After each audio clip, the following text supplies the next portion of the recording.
উমরা নিয়ে আমার কোন কর্মকর্তা যদি 1 টাকা ঘুষ খায় আমরা তাকে ফাঁসিতে ঝুলাব। কেউ যদি কোনো দুর্নীতির সাথে যুক্ত কোনো এজেন্সির কাছ থেকে টাকা নেয় দে উইল বি পানিশড। জর্দা তামাক আমার বাংলাদেশের আইনে মাদক নয়, কিন্তু সৌদি আরবের আইনে এটা মাদক। একজন হাজী সাহেবের লাগেজের ভিতরে আপনি জর্দা দিবেন কেন? পয়সা অন্যভাবে আমরা কামাতে পারি না?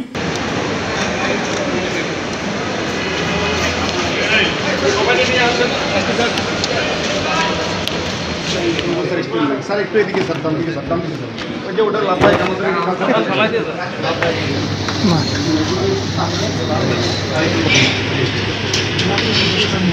সম্মান মানুষের জন্য হেদায়েত ও বরকতময়। আমি মাননীয় মন্ত্রীকে বলেছি মিনা মুজদালিফা আরাফাতে টয়লেটের সংখ্যা কম, হাজিদেরকে দাঁড়িয়ে থাকতে হয়, জায়গা আছে আপনারা তৈরি করে দেন। আপনারা তো আমাদের কাছ থেকে টাকা নিচ্ছেন, আমি তো হজ প্রাইভেট এজেন্সির মাধ্যমে টাকা দিচ্ছি, আমিও দিচ্ছি টাকা, বাড়ান। 2, যেই পরিমাণ বেড দিছে এই পরিমাণ একটা মানুষ শীত হয়ে ঘুমানোর সুযোগ নাই। তো তিনি একটু আশ্চর্য হলেন, সেক্রেটারিকে বললেন তুমি এটা দেখো, আমরা দেখি এটাকে আরো বড় করা যায় কিনা। মুজদালিফাতে পানি থাকে না শেষ রাতে, আমি ওযু করেছি মিনারেল ওয়াটার দিই, এটাও আমি ওনার দৃষ্টিতে এনেছি। আরও যত সমস্যাগুলো আছে আপনারা আমাদেরকে পরামর্শ দিবেন, আমরা তাদেরকে কূটনৈতিক চ্যানেলে পররাষ্ট্র মন্ত্রণালয়, আমরা চিঠি তো পররাষ্ট্র মন্ত্রণালয়ের মাধ্যমে দিই, এভাবে আমরা তাদের দৃষ্টি আকর্ষণ করার চেষ্টা করব। এবং আপনারা হাজীদের সেবা দিচ্ছেন, আলহামদুলিল্লাহ, আমরা আপনাদেরকে মোবারকবাদ জানাই। আগামী দিনেও আপনাদের আন্তরিক সহযোগিতা কামনা করি। আমাদের মধ্যে কোনো বিরোধ নাই, আমরা একে অপরের পরিপূরক সম্পর্ক, আমরা এক পরিবারের মতো হয়ে একটা টিম স্পিরিট নিয়ে আমরা কাজ করব। এবং সৌদি ডেডলাইন আমাদেরকে ফলো করতে হয়, তারা একটা তারিখ দেন গোটা দুনিয়ার জন্য, না হলে অ্যাপস বন্ধ করে দেন, এটাকে আমাদের মাথায় রাখতে হবে। বিমান ভাড়া নির্ধারণের জন্য আমরা কাজ শুরু করেছি।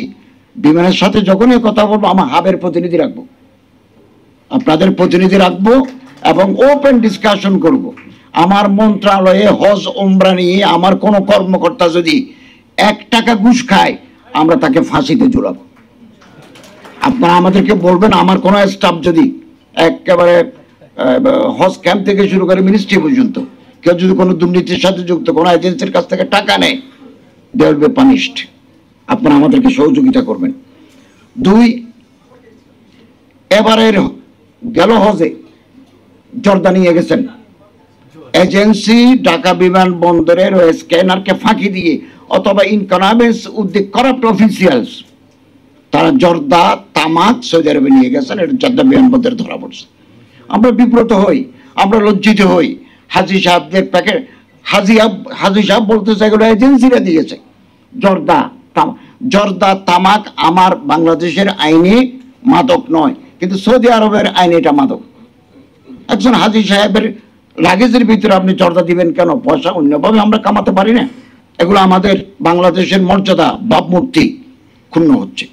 সবচেয়ে বড় কথা, 10 তারিখ জেদ্দা বিমানবন্দরে 45 জন উমরা হাজী নিয়ে একটা এজেন্সির মালিক গেছেন, তিনি 2 কেজি 800 গ্রাম সোনা নিয়ে বাংলাদেশে ঢুকছিলেন।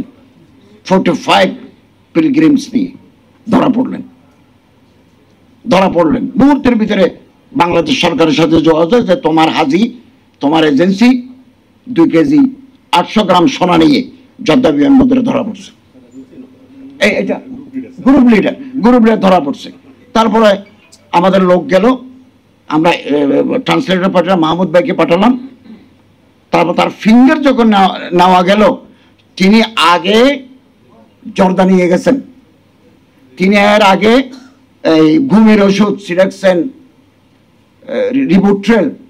রিবুট্রিল যেগুলো বেশি খেলে মাদকের কাজ করে নিয়ে গেছে। বেশি পাকা টমেটো আর সিক্রেট রেসিপির কম্বিনেশনে তৈরি প্রাউন সসের বস।